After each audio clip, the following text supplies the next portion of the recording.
I just love all this reflection, but here's the key that I want to teach, Matt, and that it all begins by not just having reflection time, but by asking the right questions. That's good.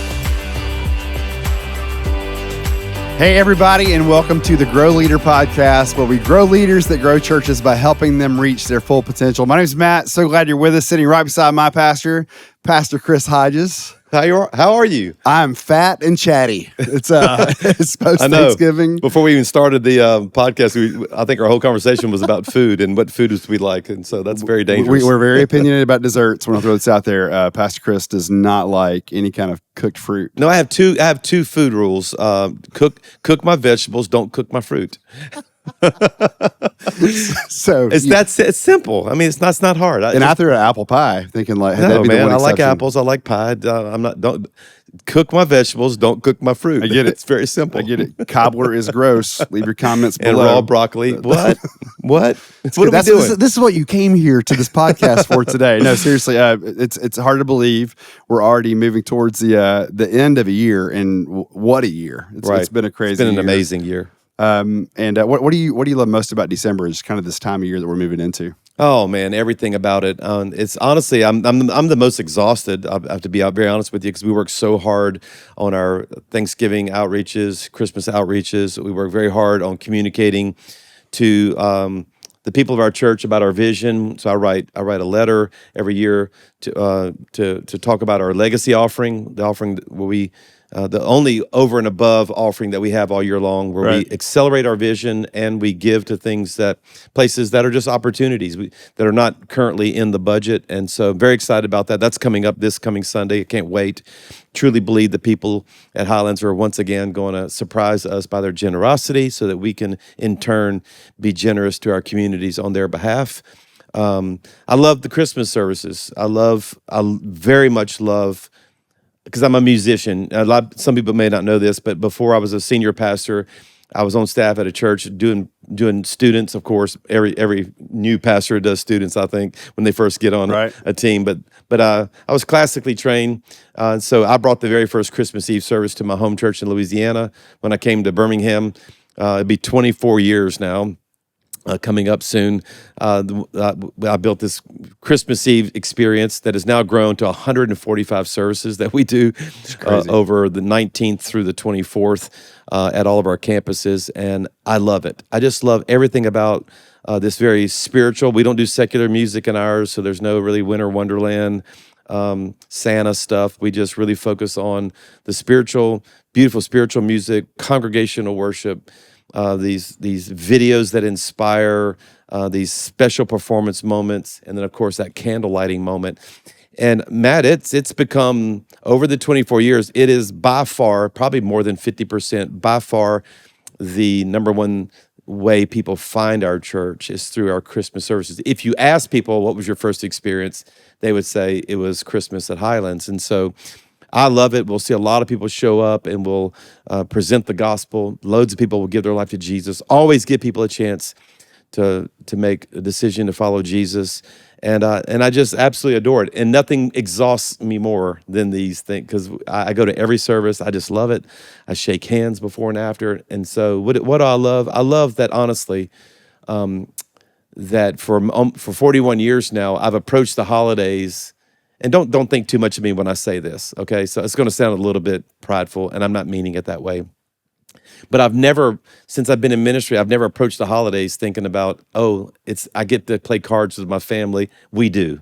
Or I'm not thinking about the movies and the cookies and the things for us. We do all of that, by the way. We find time for our family. I'm not sacrificing my family on the altar of ministry. I'm not doing that. We have very healthy family times. I just love serving the Lord in this season. It's His birthday, for heaven's sakes. I love it to be all about Him, and I love laying it all out on the field, so to speak, to honor God on His birthday. And I take adequate time afterwards. Between from December 25th to the beginning of the fast that happens in January, I take lots of time and get plenty of rest. But man, I just love doing it. You ask me what I love. I'm trying to show you my heart right now. I love this season. I love serving God in it, and I think the holidays gives us an incredible opportunity that we ought to make the most of. So, and that's the potential of having, I think, to make Christmas a focus in your church, Christmas services, is it's become a tradition for families in the cities that we have campuses. It's obviously it's a season of generosity. We've been talking about generosity for 2 months. Evangelism. So you're training the church. Hey, don't just focus on you. Focus on outside of you, and still make space for games with your family and free desserts. Yeah, absolutely. We have a whole night where the whole family comes over just to decorate sugar cookies and decorate the tree. So we have those moments, but I just love it. One of the things I love the most about it, though, Matt, is this is my biggest reflection season of the year. So this is where I am spending more time alone in prayer and in reflection. I love reflecting back. I'll actually go through my entire camera roll and try to relive my year. I'm going to go back through my calendar and look at every event and make mental notes and physical notes about it. I'm going to go back through and ask a bunch of questions. I've already met with my lead team for an entire day. We had an all-day lead team meeting just to reflect on the year. How did we do? What worked? What needs to be better? We kept asking these questions. We had the most amazing day, getting ready to have the same day with the whole staff. Going to have an all day with the staff and just reflect. I'm going to actually report to our staff on what went well in 2024. What could have been a lot better? What are some weak areas? What are some areas that we need to maybe not do anymore? They just shouldn't be there. And I don't know why I enjoy it so much. I'm kind of, I geek out on church. Yeah. I'm a church nerd. I love turning the screw and trying to, get, so to speak, more horsepower out of the engine and just do better. I love trying to do better. So I already have a question. So I met with a friend of mine. I would call him a mentor, and he asked me this question about 2 weeks ago and said, "Hey, how's your contemplative life?" And that's a good word, contemplative. I was like, wait, what? And he said, "How's your contemplative life?" And I thought, I don't know if I have one. Yeah. Reflection is what contemplation is. Yep. And I feel like the more guys I talk to my age, younger than me, it's probably the piece where we miss it the most. 100%. Not enough time to slow down, think. Well, how do you do that? Give some practical steps for how you're doing. Yeah, and that's what I want to talk about today. We were talking about this. We're kind of a hybrid podcast. We're not just conversation. We're also content. Yeah. We're not all content. We're not all conversation. Right. We're conversation with content. And I have content today because I actually sat down just for the GrowLeader podcast audience and just made a list of the questions that I'm going to be asking myself, already been asking and will ask myself. In fact, that during that period of time after Christmas is when I spend the most time alone. Mm-hmm. And I'm going to get my word for the year for the next year. I'm going to sit down and write down my 8 goals. I always write down 8 goals, personal goals. These are not organizational goals, just things I want to see happen in my personal life as I enter into a brand new year. So I just love all this reflection. But here's the key that I want to teach, Matt, and that it all begins by not just having reflection time, but by asking the right questions. That's good. So if you're having reflection time and you're not asking the right questions, you won't get the right answers. You only get answers to the questions that you ask, and you got to make sure you're asking the right questions. And I want to propose some questions today to our audience, and we'll talk about them a little bit. And so I want to give you this first list, and this is just a handful of the ones that I ask myself. These are actually written down. I go to this file, I regularly pull it out, and actually write these. And in some cases, I even physically write out the answer because I think sometimes you actually retain more and reflect better when you're not just thinking, because if you're just thinking, distractions can happen, an email pops up. But when you're having to write it down, you have to stay a bit more focused. Really, and I really believe in focused questions. But these are 6 of them that I would love for you to answer. And when I ask you to ask these questions of yourself, ask them of yourself and the organization. So I do it twice. So forget that I'm a pastor of a church. I need to ask these questions just for me as a Christian and as a father and a husband. And then I need to flip it and say, okay, no, what is the answer to this question as it relates just to our organization? The first one is, why do I exist? Or in the church world, why do we exist? And this is where, and you probably already know the answer to this question. Hopefully you do. But this is where I want you to reaffirm your life's purpose, why you exist, in 2 areas, your vision and values. Vision is what you feel like you're supposed to accomplish with your life. For us at Highlands, we know what that is. We want lost people saved people pastored people discipled people mobilized. That is really, truly the only thing we're measuring. We do a lot of things that we count. But at the end of the day, the thing that matters the most is, are those 4 things happening? But then what are those answers for yourself? Why do I exist? Once you have that, throw in there your values too, because to me, values is what guides it. We love God. I'm in love with God. Man, I love people. Man, I want to be a person who said, man, when Chris put his hand on it, it was done right. Yeah. It was done with excellence. And then I want to be known as a person who had an infectious, joyful attitude. I think all those are important. So you ask those, write those, reflect on those, and make sure. We have to ask ourselves: was our church joyful this year? Was our church excellent this year? Did we really love people? Did we love people well? Were we good pastors? Mm-hmm. Did we write notes? Did we make visits? Did we, you know what I'm saying? I really want to make sure we're not just like casually going by these vision and values like, oh, okay, we got those. What's the next question? No. Really reflect on, man, were we in love with God? Did God show up this year? Was there genuine, authentic faith and worship and anointing in every service? It's just a great reminder, because I think the natural muscle memory is we go to calendar instantly for next year. Yeah. But if you don't have vision and values right, the calendar is going to be all messed up. You have to start with vision exactly. and values. And once you have vision and values, question number 2 is you have to ask ourselves, what are we doing? Go through. Now, this is the calendar, and this is the program, so to speak. Like, this is our Sunday services.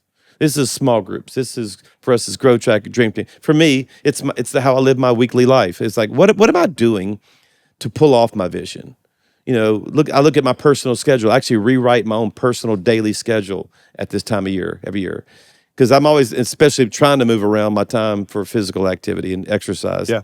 Because I keep waffling back from, man, should I just knock it out first thing in the morning, or do I wait in the afternoon? Because my brain's so good in the morning, and my time with God is precious to me. I hate giving it away to the treadmill or something like that.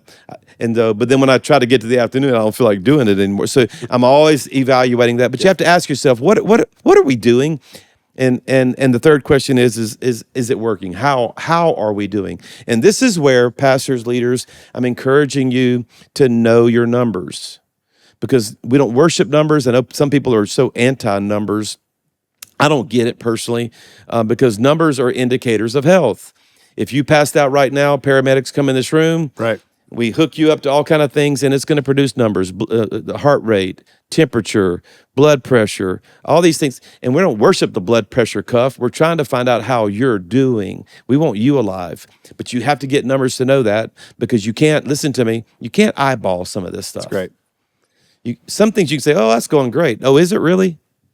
Is it really? Because the numbers really, in my opinion, they don't lie, and you need to know your numbers. So I will spend hours and hours and hours going over the numbers. Now, here's the caveat. I like it. So for the pastors who are thinking, my God, that sounds like the worst day ever, then you may need to get someone to do it for you and interpret the numbers and bring you the results. But I love poring over, man, how full are our nurseries? Do we have enough parking spaces? Are our service times the best service times? I'm poring over the numbers. Which services are the weakest? Which services are the strongest? Where do we need to, encourage people to move to a different service? I love poring over the numbers in all of these areas, and I've taught this. In fact, you can go back to last year's December podcast, and I cover all of that, so I won't do it in this one. But here's another question I'm going to ask myself, Matt. Number 4 is, where am I manufacturing energy? So this is where I'm pretending to be excited, but I'm really not excited. Such a great question. Like, what are you doing that you're starting to not like to do? And this is important to ask yourself personally. Like, I'm doing it, but this is getting old, and I don't like it anymore. And by the way, there are 2 answers to that question, 2 potential answers. One is you've got to refine the passion because you can't stop doing it. Right. So you can't say, well, I'm tired of being married. Well, I'm so sorry. You are married and you made a covenant, so let's light that fire again, okay? But some of these things where we're manufacturing energy, maybe the answer is we need to not do them anymore. Maybe they've run their course, and this is not something, something that we used to be in love with, but that really needs to change. And I love asking this question. I love asking the question, is there something that we're promoting, something that we're doing that just, it's run its course? And I think it's so healthy for an organization. Wouldn't you love it if the federal government and government offices would say, you know what, this program used to be important, but we don't need it anymore. Time has passed, but we never end up killing some of those. We just keep feeding something that's not working. Can you speak to it a little bit? Because I think that there's probably a leader out there who's a little scared to ask that question to the people that are closest to them because they're scared of what they might get, and you're not. You'll ask this question. There's kind of no holy cows like, hey, we're going to protect the sacred cows of like, let's not mess with this one outside of the vision things. We know we're doing this. Yeah, that's the only off. You can't keep your hands off is the vision. You can't change what we're going to do. You can change how, though. Right. And I love hearing. You know what? We've even asked the question. I'll give you an example. One. I'm not even sure if I should share this on the podcast, but I'm going to. I'm so ready for this. Okay. We've been doing At the Movies for 15 years. Yep. Every church does At the Movies now. I've asked myself, is that an old idea? Was that great in its day? But do we need to still do this series that has movie clips in it? I don't know. I've asked the question. Cafes in churches. Do we need? Is that a thing anymore? We ought to ask the question: where are we manufacturing energy? Is there something that used to work, used to have some effectiveness that maybe hasn't? The fifth question is a very important question. It's a dangerous one because it involves people, and that is: do we have the right people in the right seats on the bus? So one of the things we're going to do this year is, I'm actually evaluating the performance reviews that all of the direct reports have done on the entire staff. Right. And these performance reviews basically spit out one of three results, Matt, and that is this is a staff member who's exceeded our expectations. In that case, if they've exceeded our expectations, maybe they can handle more. Mm-hmm. Maybe they should be leading more. Maybe they shouldn't be in that position. They should be one that is in a different place in our organization. Right. Then we have this middle category. They met expectations. Chances are they're in the right seat on the bus. But then we have this third one. They're below expectations. And again, this is determined by their own assessment of themselves and their direct reports assessment of themselves. It's just not working. They're not able to keep up with the rest of us. And so we asked the question, like, who needs to be sitting at the table and who needs to give up their seat and let somebody else sit in that seat? And that might be a whole episode one day to talk about how we do that, because we're an instant feedback culture. If there's something happening in a staff member, you're going to know about it, good or bad, in that moment. But we do use an annual review process, which really is looking more at heart and motivation and desire. And it's both. It's vision and values. Yeah. It's are you moving the ball down the field? Yeah. But hey, how's your attitude in all of this too? We're looking at both. But there's always somebody, I think chances are there's going to be someone who's not keeping up. And that is, what are you going to do with that? And I always like to think, by the way, they're not the problem, I am. I think it's healthy leadership to say, well, it's not their fault. I'm their leader. Maybe they needed more training. Maybe they needed more budget. Maybe they needed more meetings and mentoring time with me. I don't know. So we want to evaluate. It's really good. How do I get them back into the productive category and where they at least meet expectations? But if it's not that, then perhaps the second thing that we do is think of what I call a lateral shift. Mm-hmm. They're a great staff member. I want them on the team. That's just not the best spot for them. They would be way more productive if they were over here. And then, of course, the third option is maybe we need to, as we call it around here, empower their future. Maybe there's something in a different ministry or in a different place that they need to be involved in. But we don't need to be shy of asking the questions. That's great. Do we have the right people in the right seat of the bus? Number 6 is, I always think this question, this is maybe shock some of the people that are listening. When I told you I was going to ask this question, it kind of like, I saw your face. And that is, what would a great leader do if they were leading this? Like, I sit in my seat, some things like, what would Craig Rochelle do if all of a sudden, in just an instant, he became the pastor of Church of the Highlands? He'd get all the candy out of the building. I would be right. We have candy everywhere, all the green rooms. Craig looks better, but we're a lot happier. No, I'm just kidding. So we have definitely a full gospel ministry. So anyway, right. But I do think about different leaders that I have great respect for, mm-hmm. and in their different fields of expertise, and say, what would they do? And I just think it's a healthy question to ask. The most important one, though, is number 7, and I want to take the last few minutes of our time together and beg every person that's listening to me to ask this question. I call it my favorite question in the whole world. I love this question, and that is, what's most important right now? And this is a timing question. This is a reducing it down to one thing question. This is the beauty of the Philippians 4, this one thing I do, Right. Paul said. Like, in order for me to achieve the goal, to get the prize, which God has called me heavenward, Paul reduced it down to this one thing I do. Do you know the one thing you need to do? So every year, actually for us, we do it twice a year now, but we ask ourselves, what one thing, if it got better, makes the biggest difference? And I think that's a great question for your marriage. I think it's a great question for your personal life. I mean, if you're listening in your car right now, or you're working out, or wherever you are listening to this podcast, answer it in your head right now. What one thing, if it got better in your life, would make the biggest difference in your life? It's just a great question. When you can narrow the focus down to, man, this is where the water's running out of the bucket, so to speak. This is the lowest slat of my bucket. And so it doesn't matter how tall the other slats are. This is where I'm losing water. And it can be in a variety of areas. Here's the kicker, though. The reason why you have to keep asking it, because if you ask it and you answer it and you fix it, it's no longer the lowest slat. Right. Then you have to find it what it is. And for us as a church, that answer has changed every single year we've asked the question. So every year we get together at this time of the year, we're reflecting, we're looking at it, not only our personal lives, but we're looking at the church, and we're trying to answer the question of what do we need to focus on. Now, I put a label on it now. You may or may not like it. I like it. I call them growth drivers.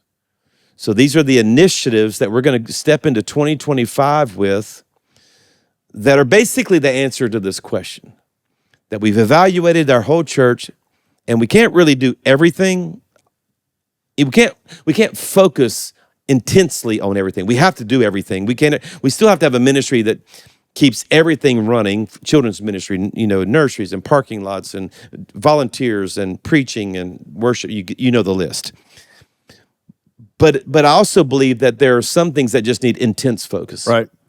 I call it narrowed focus, where we're gonna put a lot of energy, attention, maybe even funding, prayer, effort, get the whole staff saying, hey, this is the word of the day, so to speak. This is the word of the month. This is and we're going to make sure that we move this one the biggest. And when I say, trust me, we do this. We do this. To see the way this causes so much organizational alignment, which means everybody's on the same page, and also accountability. Hey, you're not working on the thing that we've decided, that Pastor Chris decided is the thing. It helps everything. Yeah, because when you don't do it, let's talk about that. Now you're allowing the team to redefine it in their own terms. They'll come up. If you don't provide vision and focus, they will. Because they're leaders. And they're not bad people. Right. That's right. You're making them guess what the vision should look like. And I don't want that kind of misalignment because it creates havoc in an organization. So what do? We narrow the focus. And I'll give an example of some. And then I want to appeal to the audience today on some that I might suggest. Okay. But here's some examples. We had an entire year where we thought our staff's not as healthy as it needs to be. And it was healthy, but it could be a lot better. Our communication needed to improve.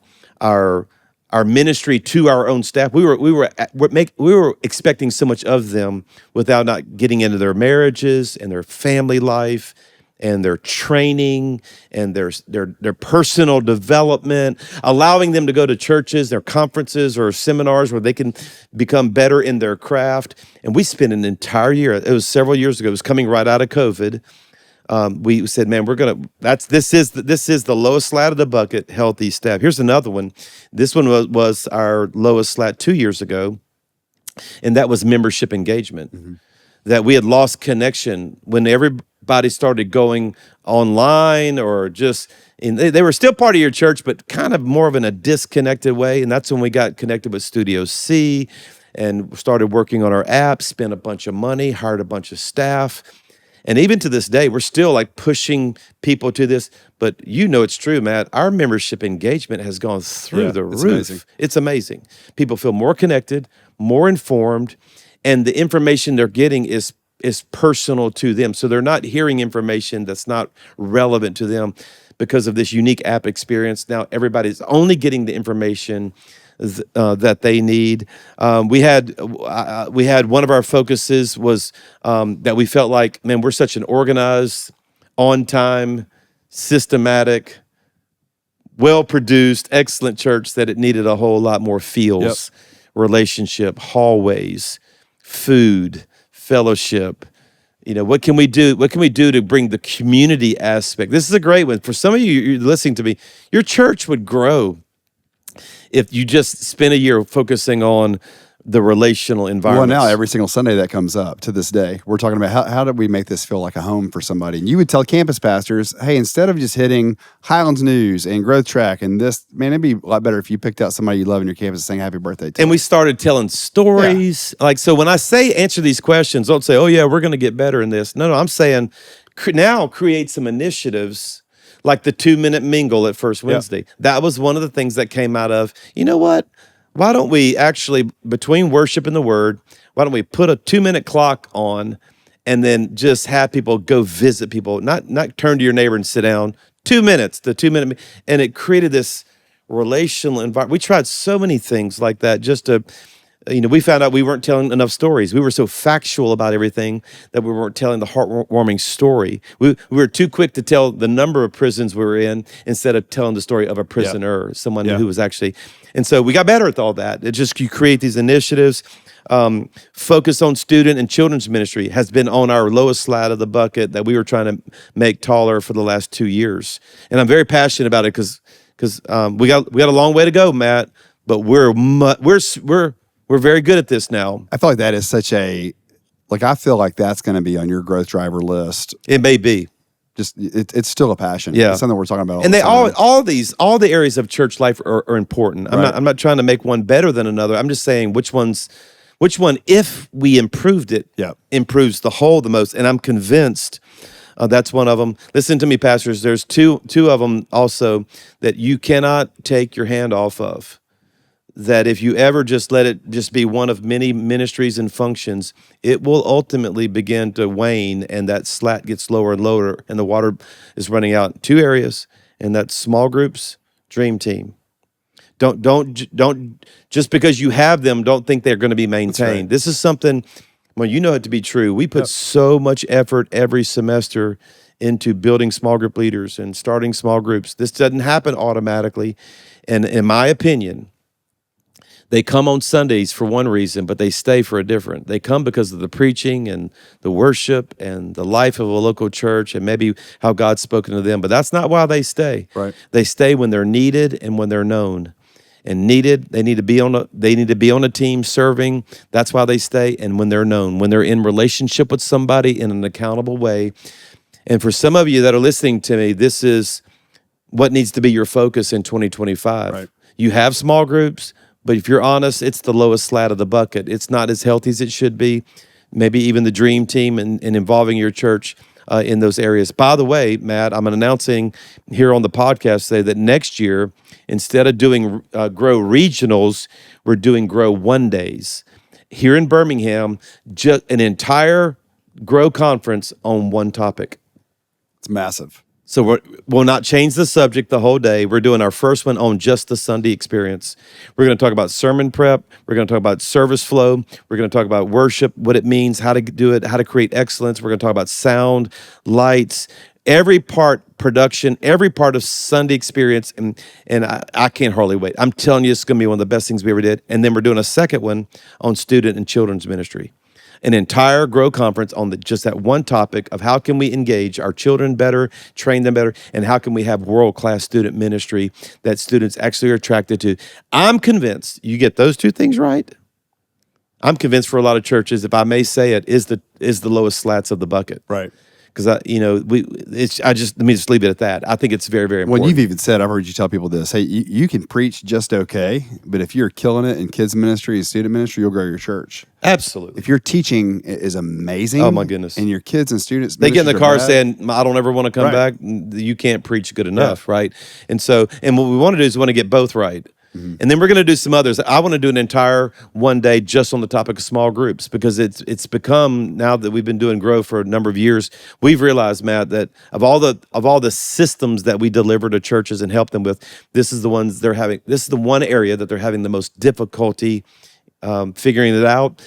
And so these days are designed to bring your staff, your volunteers, and the people who lead these areas. You're going to meet with all my teams. You're going to actually sit in the sound booth. You're going to go in the production booth. You're going to get the general teaching, but also the breakout sessions. I'm telling you, I'm so excited. It's going to happen in March. Just follow us on Instagram. You'll get the dates in March on the Sunday service, and then on April 1st with the student and children's ministry. And these one days are going to really, really help us with these growth drivers. Yeah, and I just want to use this as a chance to say your feedback matters. I mean, you guys, I get probably 2 emails a week asking about Freedom Small Groups and how we do Freedom Small Groups, and it's hard to get all of that information to you in a regional type context. But to have you here with access to our full team, we can help you out.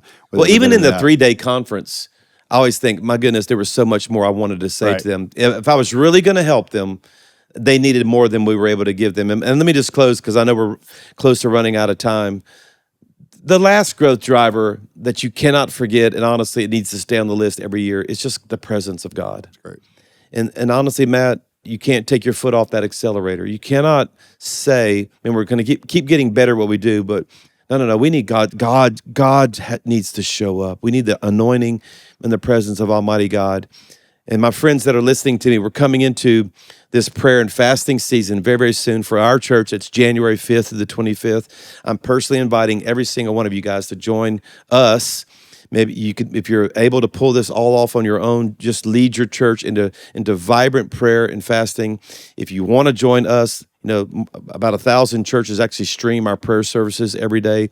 We have sermon material from our book, Pray First. We have small group material from Pray First. We want to resource you in every way. Please, though, start the year off appealing to God, calling on His name, pushing that plate aside. Lead your churches. They're ready for it. And let's see revival happen in our churches. Truly, the most important growth driver there is God's presence. Such great content today. I can't wait to go back and listen to myself. Hey, everything we've talked about in the podcast, we're going to link in our show notes. Make sure you go to growleader.com/podcast. You did not need to take notes for our podcast. We have it for you. We'll get those to you.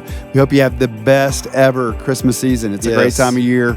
Make an impact in your community. Let's be generous. Let's reach people and remind people that we have a King, Jesus, and He is here with us. Y'all have the best month ever.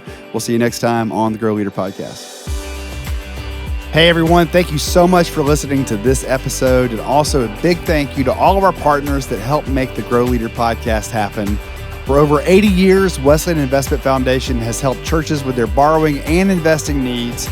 And whether you're dreaming of new opportunities or seeking wise resource management, we think WIF can help you. You can learn more about them at wifonline.com/growleader. For over 30 years, One Hope has partnered with churches and ministries to impact the lives of children and youth with the message of the gospel of Christ. Through collaboration with local communities worldwide, One Hope has reached over 2 billion young people in 112 countries.